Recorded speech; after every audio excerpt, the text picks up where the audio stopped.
close till I get up. Time is barely on our side. I don't wanna waste what's left.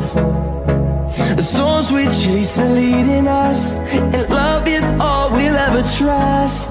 Yeah, no, I don't wanna waste what's left. Cinismo, de Diógenes o Grego e a Felicidade.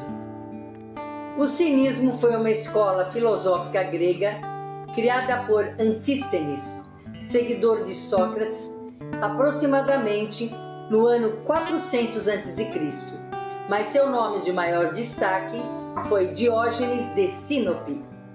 Esses filósofos menosprezavam os pactos sociais, defendiam o desprendimento dos bens materiais e a existência nômade que levavam. A palavra grega kinos, que significa cachorro, que seria igual à pregada pelos cínicos, cujo símbolo desse grupo era justamente a imagem de um cão. Kinimos, passando pelo latim cinismo e assim chegando até nossos dias, cínico. Hoje, esse termo se refere àqueles desprovidos de vergonha e de qualquer sentimento de generosidade em relação à dor do outro. Cão. Por que cão? Supostamente viviam nas ruas, a higiene feita nas praças, sem família, nem dinheiro, de uma forma que lembram os cães de rua. Eles procuraram libertar-se de convenções, tornando-se autossuficientes e vivendo apenas de acordo com a natureza.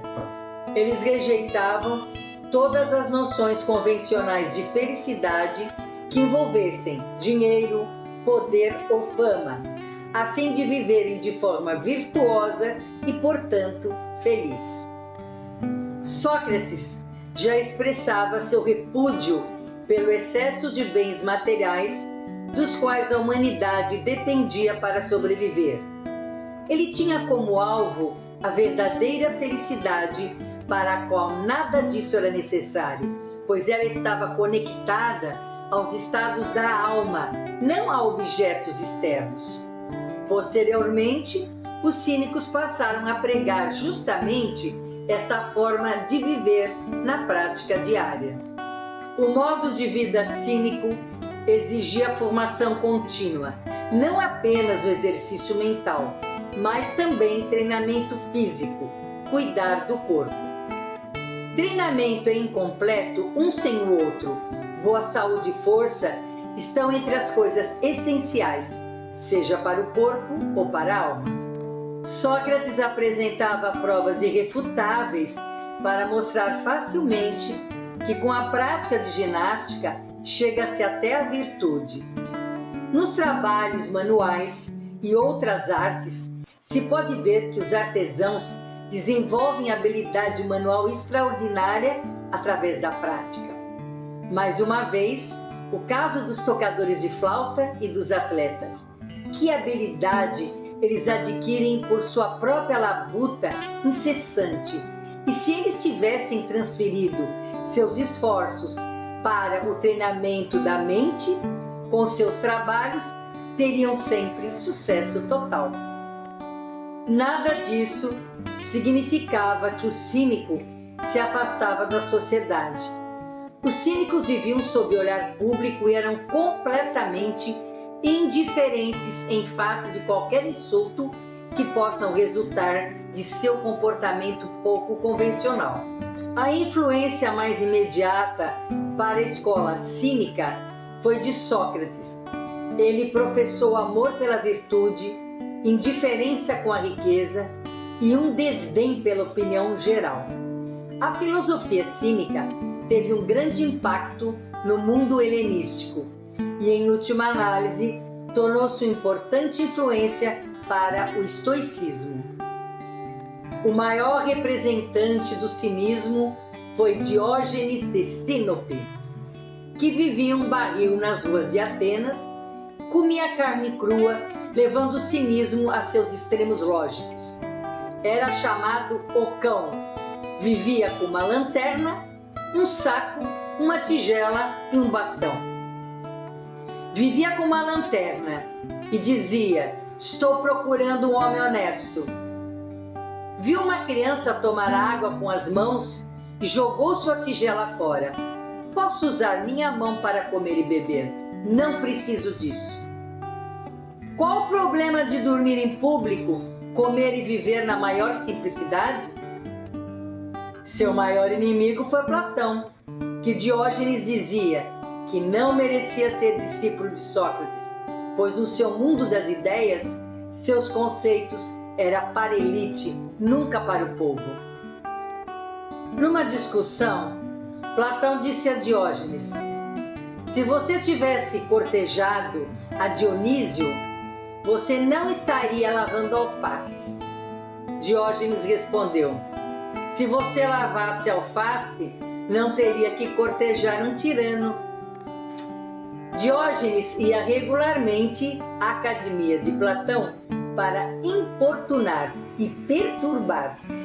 Uma vez Platão disse: o homem é um bípede sem penas. Diógenes passa o dia a pensar e tem a ideia de roubar uma galinha, dirigindo-se à escola de Platão, esperando o pobre galináceo até chegar, lançando no meio do salão, no meio de seus discípulos e Platão, e exclama apontando: um humano, um bípede sem penas. Depois de todos rirem, Platão, constrangido, finaliza: o homem é um bípede sem penas, mas de unhas chatas. Tinha o costume de fugir em embarcações pesqueiras para viajar o mundo, mas em uma delas, seu navio foi atacado por piratas em águas internacionais. Capturado e leiloado como escravo, perguntaram para ele: qual sua qualidade? Governar homens.